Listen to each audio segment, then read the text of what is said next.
Greetings everyone, my name is Nundolf, and today we're going to be having a look at something a little bit different than usual. You see, I was playing around with Search and Destroy the other day, and after dying, which is something I usually do in Search and Destroy, I decided to spectate one of my teammates and noticed something a little bit off. You see, he was actually running around outside the map, taking advantage of some pretty OP positions.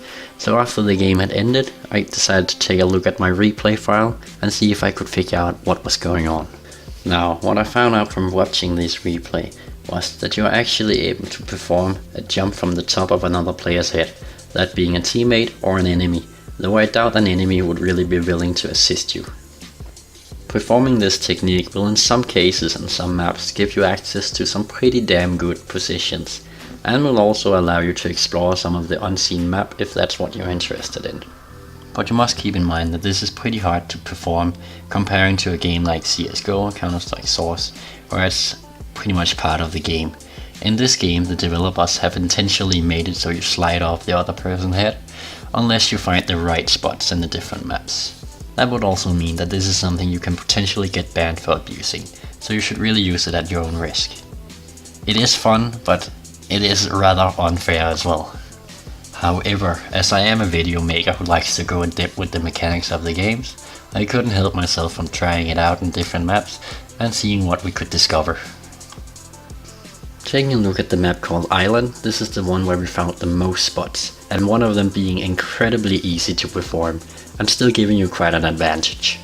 This first one, however, you can't really do much, so let's move on to the second one, which is the easy one of them. From this position, you'll be able to either stay on top of the roof or head out to this boating area or whatever it is, and potentially take out unexpected people up in the sniper's nest, as I like to call it, or running on the outside near the water. You can also shoot through the windows and kill people inside the house, and I doubt they will ever see it coming. Taking a look at the third spot for this map, it might be potentially the most deadliest one, but it's also pretty hard to perform, as you can easily jump over the invisible wall and land into the water, and you won't really have any benefits from that position. However, if you do manage, you can get to the spawn point and head glitch over a wall behind the spawn. Taking a look at the ocean map, this is in my opinion the funniest one to experiment with, because you can do some crazy shit and it's fairly easy to get started. However, you only have one chance, so when you mess it up you have to start the map over, which is pretty annoying, but I'd say it's worth the effort. You see, you're actually able to get on top of the container or the crane if you position yourself correctly. And from there it's up to you to keep your balance and move along with the crane, as you will be thrown off if you don't move together in the direction that the crane does, just like in some of those old PlayStation 1 games.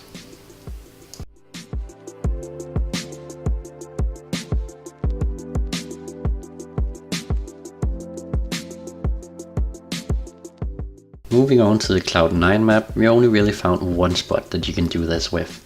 However, it's not a bad one, as it's overlooking one of the bomb sites in Search and Destroy, and you're also able to take a nap in the bushes down below. Though I'm not sure either your teammates nor your enemies will actually appreciate you doing that. I'm pretty sure I managed to cover all the interesting spots that we've found, but do feel free to check them out yourself or try to find some more that I have not shown in the video. I do however recommend that you do this in a custom game, as like I mentioned in the start of the video, this is potentially ban worthy. There might not be a report button for jumping on people's head, however, I am pretty sure that people are not gonna appreciate you killing them from outside the map, especially if they don't know how to get there. So be cautious with it, and as I said, do it in custom games. You can still have a lot of fun with it, especially in the ocean map, and see how far you can get with the crane. I tend to fall off quite a lot, but I'm sure you can stay on it until it's done doing its thing, and you will actually be able to watch the map from the side. So go out there and appreciate the surroundings of which you haven't been able to do so before it's potentially patched. And also, if you find any other cool and interesting spots, do feel free to tell me about them. I would personally love to check them out a bit myself. Well, that's it for this video, I think, so until next time, take care. Slide mig rundt om mappen her engang nede for vand. Oh, what the fuck? Joachim! Kig op! Joachim!